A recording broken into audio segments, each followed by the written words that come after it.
We first met at a baseball game. You remember that? Yes, I think it was a couple of years ago, and then we ran into each other again this year. Yeah. Yes. So we're best friends at this point, I think. Yeah. Yeah, so I want to start in general because I've done some research about your condition, but for people who don't know, tell me a little bit about OI type 3 and what a day in the life looks like for somebody with your condition. well, OI stands for osteogenesis imperfecta. Osteo is for bone. Genesis is in the beginning. It's hereditary.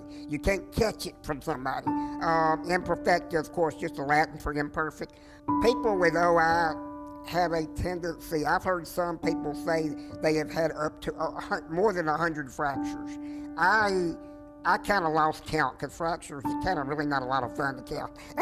One of the things, the reason it's so hard to keep count, is a lot of times things like rib fractures, coughing or sneezing really hard or something could crack a rib.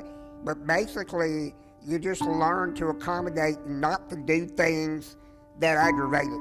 A condition like that, especially in the late 1950s, meant for a poor prognosis. Doctors told your parents you likely weren't going to live past 3 months, and now you're 66 years old.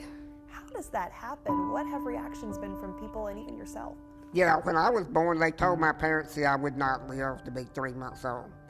And I don't think my parents ever accepted that. And I'll tell you this, too. The thing that's most amazing to me about this, when I was born, my parents got married very young.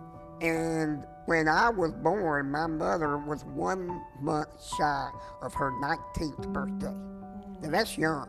To be raising a child, now I was the oldest, being raising a child with a disability. One thing she felt Dawn could do, though, was swim. In the pool, if you lose your balance and you fall, so what? You're in the water. Yeah. The water catches you. So it basically works your whole body. That physical exercise, adding years, even decades to his life. And then things got even more interesting. I had been swimming at various places. One day I got an email. The email said, "Can you swim 21 miles in 4 months?" And I'm like, who knows? But I'm like, let's find out. Sure. And so I signed up, I did it. I didn't do 21, I did 32. And so I just started keeping a log, a journal. My background is in engineering, so I created a spreadsheet. That's what engineers do. And so I created a spreadsheet. I have been updating that. And since I started 13 years ago, I'm now at 1,320 miles. Oh, my word. 1,300 miles. Do you amaze yourself? Sometimes.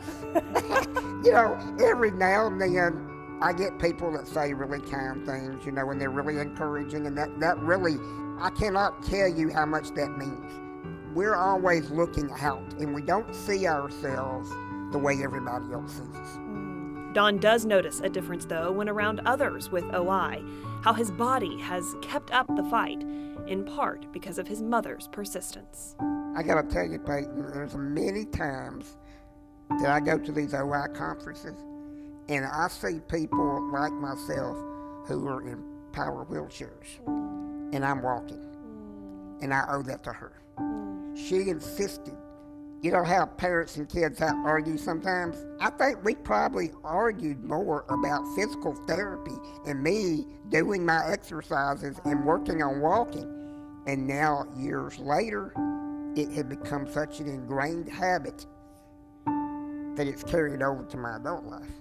But above all, what's carried Dawn through the years, his faith in the Lord.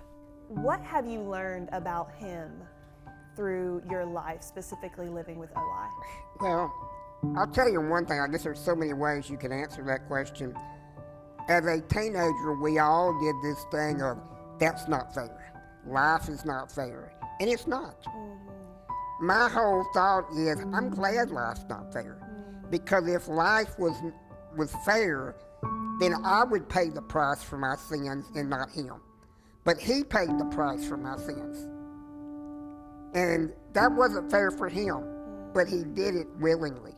And I think when I look at something, I say that life is not fair. Well, I can look at any person in this world and find something that doesn't seem fair for them. You know, I think sometimes we talk about, what did God put me here for?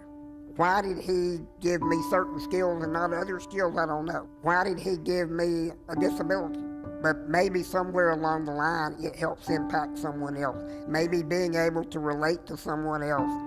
He worked with the youth here at Mayfair.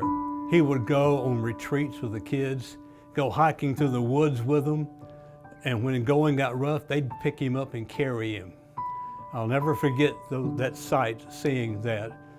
Don't look for what everybody else can do for me, but what can I do for somebody else? It may not be nothing more than a word of encouragement. It may be thanking somebody for the job they've done. The fact that we're disabled doesn't mean we can't encourage somebody else. Let somebody know that what they did for you means something.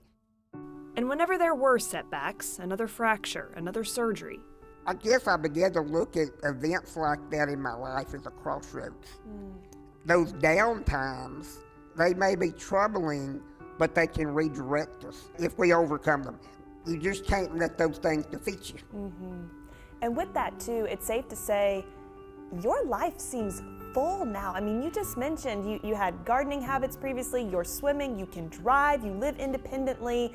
For people who initially meet you, I mean, they might not think that's the case, but what does life look like for you really on a day-to-day basis? I retired 6 years ago. I worked on the Redstone Arsenal for 37 years. And when I did, I said, I've got to have something to do.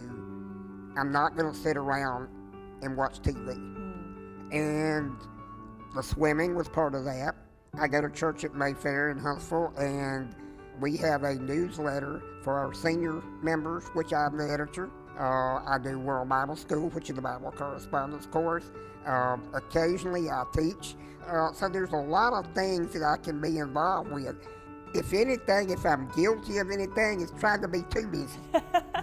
Anything he sets his mind to do, he gives it 100% and he does very well.